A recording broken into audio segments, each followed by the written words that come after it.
She's like the female James Bond. She's safety chick. The safety chick. I love that safety chick. That's what She calls it is. herself the safety chick. I was a stalking victim, having to learn every possible aspect of personal safety to stay alive. The safety chick. We love her. Yeah. Hey, Kathleen Gallagher, the safety chick here. And you know, recently, an NFL player named Carl Nassib came out as gay in a video he posted on Instagram. He's the first active player to do so. His motivation was not for notoriety, but more to raise awareness. In his post, he states, "Studies show that all it takes is one accepting adult to decrease the risk of an LGBTQ kid attempting suicide by 40%. Whether you're a friend, parent, a coach, or a teammate, you can be that person." You know, raising awareness about issues is what this show's all about. Ordinary people doing extraordinary things in order to help make change for the better. My guest today has had his share of adversity and stood up for his rights and others as part of the LGBTQ community. Mike Verdugo was a Hollywood, Florida police officer who believes he was fired for reporting coworkers who were harassing him because of his sexual orientation. A court battle ensued, and Mike won. He is here in studio with me today to share his story. I'm so happy to have you here. Thank you so much for coming. Thank you for having me. I appreciate it. All right, so first of all, I think let's just start at the beginning. Why did you want to become a police officer? Oh, ever since I was a kid, I used to dress up as Chips. Remember the show Chips? Oh, yeah. I'm showing my age here. Hey, which one were you? You know, Punch. Hello. So I just loved it. I wanted to help. I always had that in my mind, always instilled that I wanted to be a cop. It was just always something that was in me. I can't explain. So then when did you decide, and did you go into the academy at what age were you? I was 23. 23 when I got into the academy. So I was there at 23, and I was there for about 10 years.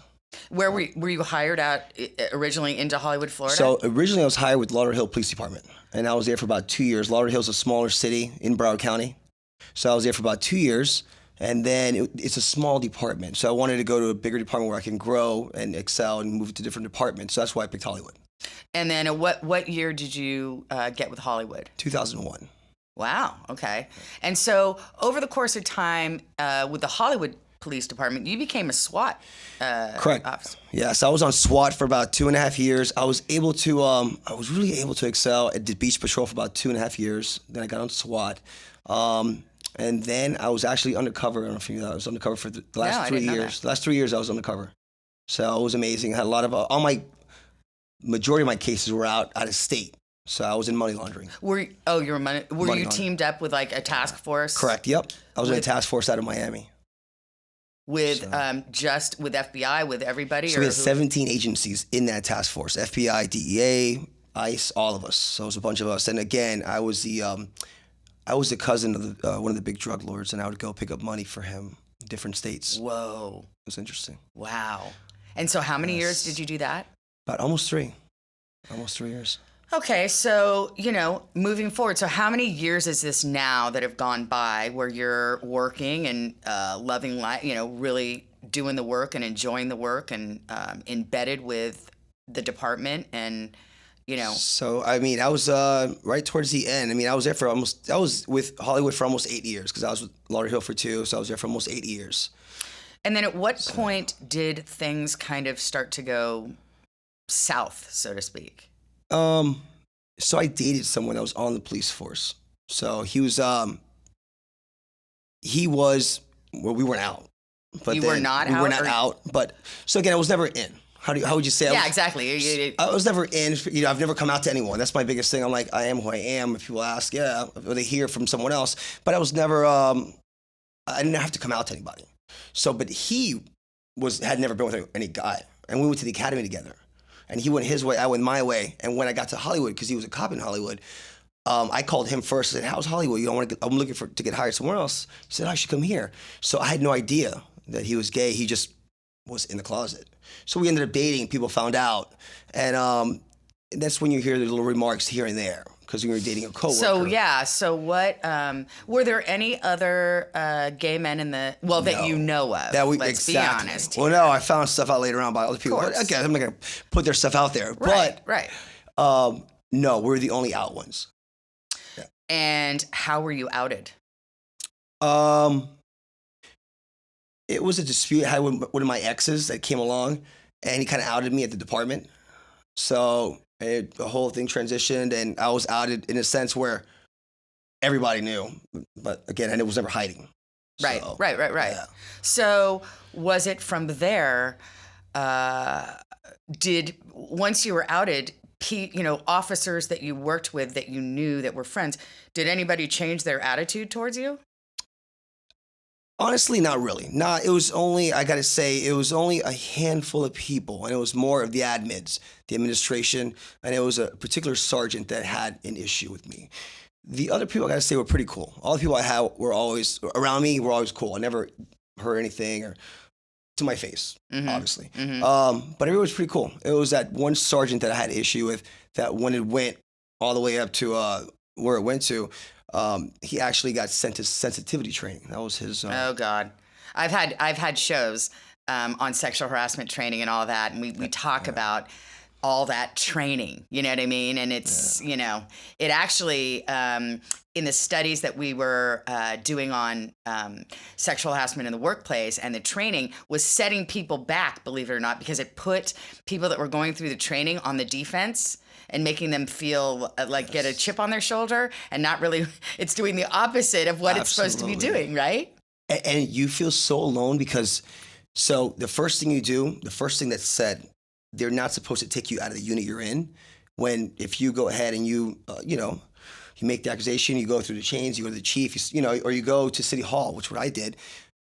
They did exactly what they were supposed to. They took me out of the unit. They're supposed to take that other person out of the unit. Right, exactly. Okay, wait. You got to back up for a minute before we get into that and hold that thought. But give me examples of what the guy said or did. Because for the listeners and viewers out there, they could be going through this very thing right now. And I would like you to kind of articulate and take them through your journey of the things that were said and at what point, because you're so thick-skinned. I mean, Mike, you are. I mean, and things you're not a drama queen, so to speak. You know what I mean? No, you're not at all. No, not at all. So not at all. What was it that was going on there?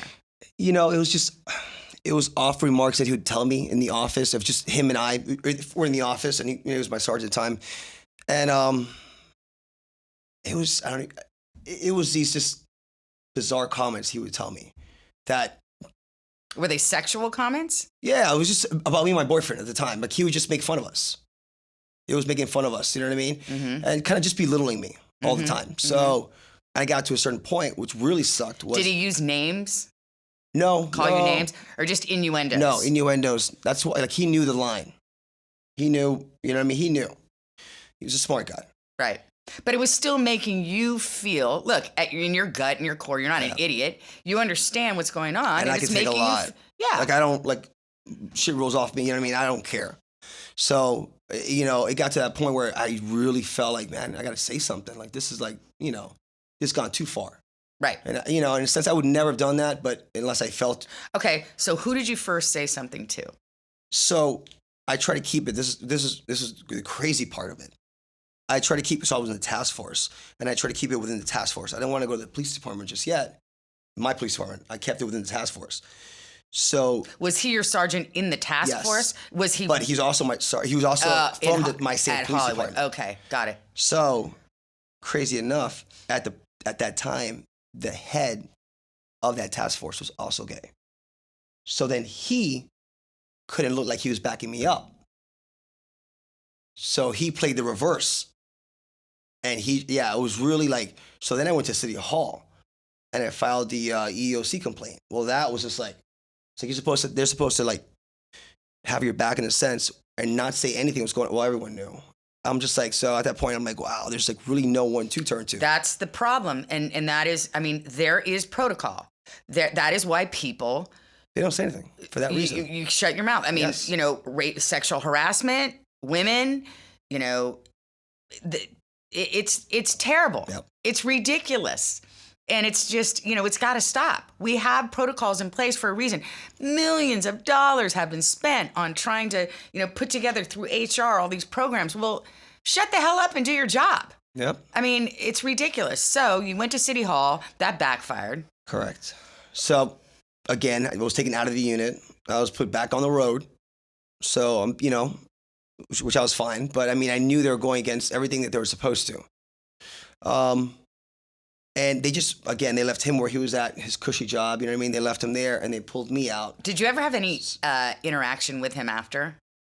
No, not really. No, because we were detached all the way in Miami. So, even I would never go to the police department. So I did not see him again. So then would they put you back on the street in Hollywood? Correct. And do you have a partner, or we just... No, in your car. Yeah. Yeah, by yourself, you drive here. So then you're doing okay. And on the side, by the way, you were in your other life, you were a designer. Correct. Interior designer. Yep. Right? Yep. And so when did what's the show called? It was an HGTV show that Design you Star. were Design Star. That was season 3. Yeah. And so you were cast for that, and you were on the show. And what happened? So I'm going to give you everything. I want everything. I want... we can all handle it, Mike. We can handle the truth. I think I'm not... I love And here's saying the point. The only... Honestly, we've had everybody on this show, and I don't care... There is no moral. I always say, I don't care if I had, 2 prostitutes, a girl that was rescued from sex trafficking, and I'm like, I don't care if you dance on a pole or a soccer mom that dance on a pole. No moral judgment. Everybody has the right to do whatever. I just want you to be safe. I just want you to make smart personal safety choices. That's my whole thing. Could care less about anything. And all right, so keep going. Yeah. So going back, I did the show. And obviously, it's a big show. Yeah. So, and you were kind of the hot guy. What was your nickname? Mikey Hottie? V. Mikey V. I was going to call you from now on Mikey V. So it was great. It has a good ring. I'm not going to lie. It was great. I love doing it. I love design. So I'm going to go back now. So when I was 19 years old, 19, I did a soft porn. All right. Where were you living? In Miami. Oh, okay. In Miami. So, but in the porn itself, there was no sex. It was all role playing. All right. So again, that had to surface because someone dug it up, someone found it, so it surfaced. So it got to my police department. So right there, all they called me. Who was the someone? Who do you think was this? I don't know. You know what? I always say everything in life happens for a reason, and I'm glad it happened. Yeah, I wouldn't be where absolutely. I wouldn't be where I'm at right now. Exactly. Because all those cops hate story. life. They're miserable. They hate being cops. They don't want to be there. Right. So I always say, I'm like, oh my God, would I still be pushing a patrol car? Probably not, but still. So I always say everything leads you down a certain path. And the thing is, I want to stop right there and make it clear. You loved your job. You were very good at your job. Yeah. Your passion was law enforcement. It wasn't that you didn't like it. You were forced out of it. Yes. And I never had an IA against me. Like I had the cleanest record while I was there. Right. So they just called me in and they said, you were going to be on admin leave for fact finding. So what fact finding is they got to find facts. They got to find out why. Or they got to find out what they're going to put, kind of like what are they going to get you on, right. in a sense. So they fired me based on, they put me on admin leave for 6 months, was going through the whole thing. But their thing was that I did not put the porn movie as a job. So I lied on my application. That was their fact. You were 19 years old and you did like a one-off, no pun intended, for some movie that you didn't even have a sex, Yeah. Even if I did have sex, the whole thing was, that wasn't a job because it was in a sense under $600. It was a 1099. It was something off one time. Yeah. It wasn't a job. When I think of resume, there's a difference between a resume. Like I was at this job from this time to this time. It wasn't like I was at this job for 6 hours. Exactly. That's ridiculous. So that was like the biggest thing. So then again, the media caught wind of what was going on.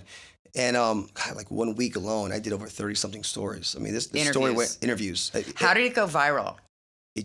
Well, because you were on HGTV and you were a fan favorite. And then that the came media out. picked it up, and then it got on all the covers of the magazines, and then they just started going with it. And the story went international like within a day, and it was huge. And I was getting reached out, and I was doing all these interviews. And What were you thinking at that point? Were you afraid? Were you shocked? Were you embarrassed? What was going no, through? I wasn't, because I wanted to stand up for the fact that, again, it was directly because I was gay. I always say if it was a straight guy with it was a straight porn, they'll be high fiving down the hallway, like, oh, Yep. But to me, since it was a gay porn, it was just like, we don't want anything to do with this guy. You know what I mean? Right. Quick. It was real quick. They turned their back on me.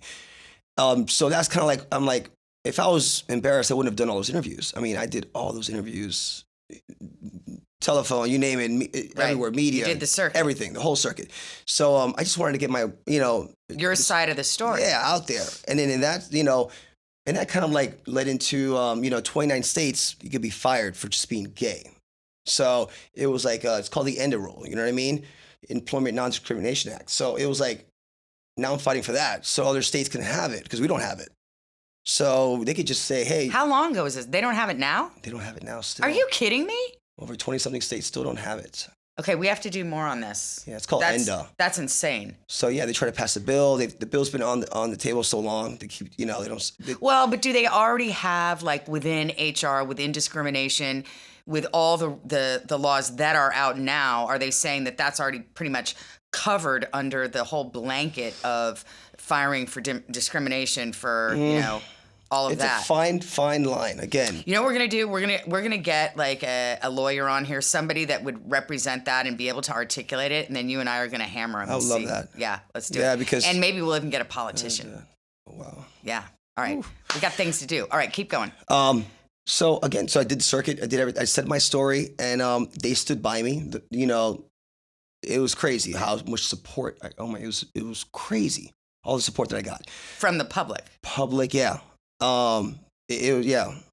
So I did my thing, and again, so they offered me my job back. Which Really? I didn't want it back at that point. Yeah. How can you go back to whatever? I mean, maybe go somewhere else. Yeah, but and then again, I just my 10 years, and then kind of like just kind of like. Well, a sour taste in your mouth. Yes, exactly. So I didn't want to, so I fought them, and they went ahead. I mean, they were just trying to get me in every angle. So they went ahead and tried to strip me of my certification. So then I fought them on that, and I flew to Tallahassee, and I fought them. Certification of being a law enforcement Correct. officer? Like, So what, you'd have to start all over again? Or well, what? no, I could never be a cop again. Oh. So they tried to get me on that, afterwards, and I ended up going, and I won that. And meaning I can go be a cop somewhere else if I wanted to. So, because I fought hard, went to the academy. I did 10 years, no issues ever as a cop. What was that? What were the hearings like? What was the procedure like that you had to go through to fight to get to keep your certification? Well, that was one court battle that we went through. But leading up to that, real quick, so you have where you can do an arbitration. Mm-hmm. So we chose to do arbitration. So that's very tricky because you pick one, they pick one, you pick one, and you end up with someone, right? I'm not going to say who we ended up with, but someone that I already knew was not going to go my know. way. I've been in arbitration too, and I've been through a hideous divorce, so I fully get it. You get it. On that. It's so I luck knew of the draw. from right Civil there. arbitration, right? Yes. Civil. Oh, it's such a. And I knew right from there, right when I saw the person walk in, I'm like, well, we're done. Yeah. But I was in a fight anyway. So, you know what I mean? And I knew it was going to lean their way. I said it from day one. So, and again, I wouldn't be where I'm at today. True. I always say that. True. I'm glad it happened. I had a good run. I enjoyed it. I left, you know what I mean? With your head held high. Yeah. And hopefully, raised awareness and made a difference for anybody else going through that might happen to. And now I see so many, I see so many cops that are open now. Like, back then, like that wasn't like, back then, I didn't know any gay cops. Well, that's why I started with, Carl, is that he's the first. I mean, listen. Actively playing. There have been many. And there are many. Yeah, exactly. And that's the point. We are in 2021, and you're kidding me? You're telling me you still got to be, in the closet? It's insane. And I feel sad for those people because they do. You know what I mean? That's their mindset. And and I know some people that come out with 3 kids and they're 50-something years old. Yeah. And I do too. And it's sad, but that's society was done to them. Right. But don't you feel, I mean, it's for the younger generation. They're coming out younger and younger. Yeah. I mean, my brother, who I love, Rob Gallagher, if you're listening, I'm going to cry. And his husband, Kevin Kerner, have been together as long as, since the flippin' mid to late 80s, right? And the wonderful gift that they gave, I have 3 boys, and the wonderful gift that they gave them is that, I never discuss gay or anything with my boys, right? And it's funny because they love their uncles, right? They just love their uncles. And each one of them is 4 years apart. And it was right around the age of like 4 or 5 where they kind of go, oh, I get it. They're not brothers. But, none of my children are the least bit, homophobic or whatever because they grew up in love and they don't see, that's amazing. Key. Yeah. And we share that in common. My brother's gay as well. He's right. 2.5 And oh my years. God, we share something else incredible. So Kevin Kerner, if you're listening, Mike's brother is the director of the San Francisco Gay Men's Chorus, where my brother-in-law, Kevin Kerner, has been a member for decades. 1 degree of separation. It is. And here we are completely across the country now. And it's just insane. I always say, and I give it to my brother, he was a pioneer. He was out. He was never in. Yep. Well, that's what I love is that he and you were, and how were your parents? So my dad left when I was very young. So ironically enough, my dad's super cool with it because his brother is gay, which is my uncle. Yeah. So his brother's gay, who's an artist. It's crazy enough. And my dad left when I was like 2 months old or something like that, very, very young. But my mom was never okay with it. So it was kind of weird. She was very religious. Well, yeah, that holds a lot of people up. Religion can be a very positive thing, but also it can really screw with reality. Yeah. I was straight. I was engaged to a girl until I was 21 is when I finally came out. Yeah, it happens a lot. Yeah. My brother had a high school girlfriend and, whatever. But, it really, it's tough. But I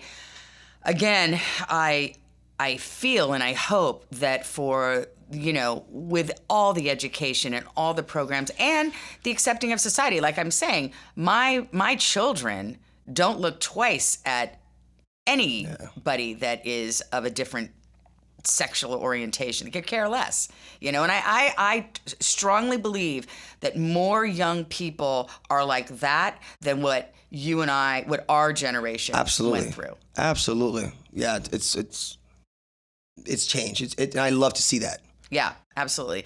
So tell me what you're doing now. Actually, I know what you're doing now because you bust my your butt. But every week. He has the most, seriously, what you've built is phenomenal. How many? Tell. So I'm the owner of BodyTek Fitness.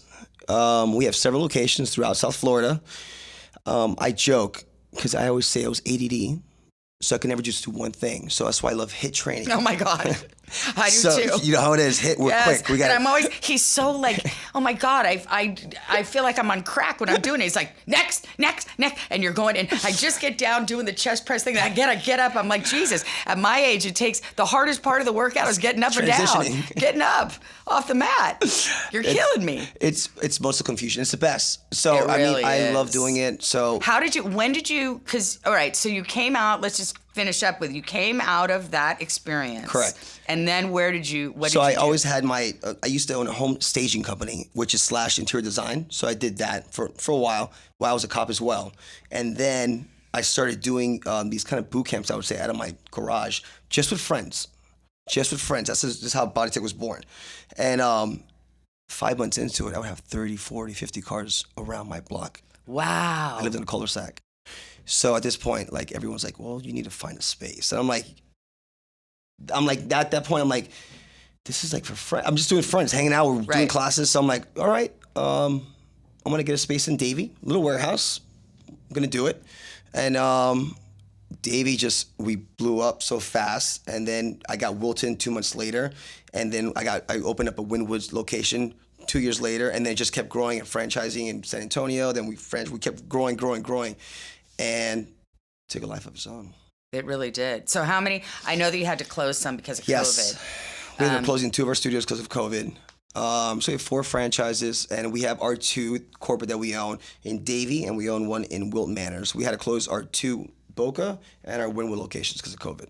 Well, the workout itself, I mean, you could franchise that. I mean, I'm sorry, but it's way better than Orange Theory or anything else that's out there. I mean, seriously, it kicks your ass.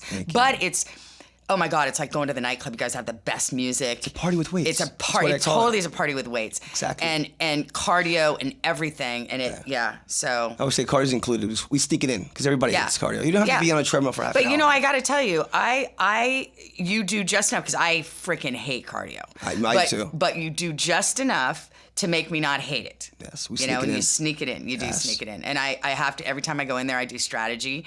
Like, where do I want to end? Where am I going to start? Where am I going to end?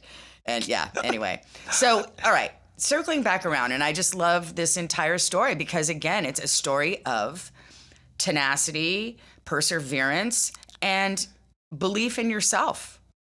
You know, no matter what life gives you, life is hard for everybody. For everyone. You know, no matter what your sexual orientation, no matter who you are, you know, everybody has something. And so, again, it's ordinary people doing extraordinary things, all for the greater good. Yes. So if you had, you know, one piece of advice to somebody out there listening, struggling, maybe our age, going through a work issue or younger or whatever, you know, what would it be? Don't stay quiet. See who you talk to, first of all. You know, open up to that person around you. Get the advice, but listen to your gut. Yeah. Listen. Your gut will never lead you wrong. I always say that. If it wasn't for that, because there's so many times I didn't want to, I'm like, oh, should I do it? And then I look back, I'm like, I'm so glad I did it.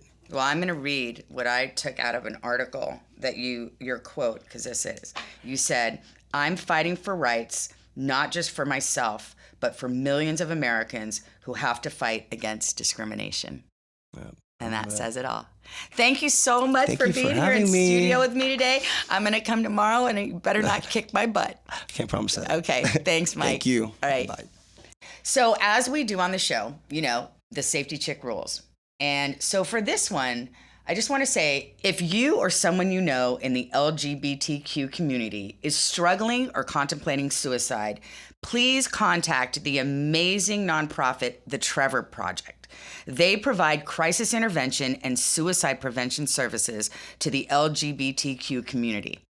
The Trevor Project is a 24/7 hotline. Let me give you the number. It's 1-866-488-7386. That's 1-866-488-7386. And the website, www.thetrevorproject.org. I'll have all that information on my website, safetychick.com. And again, my Instagram, @thesafetychick, Twitter, @thesafetychick.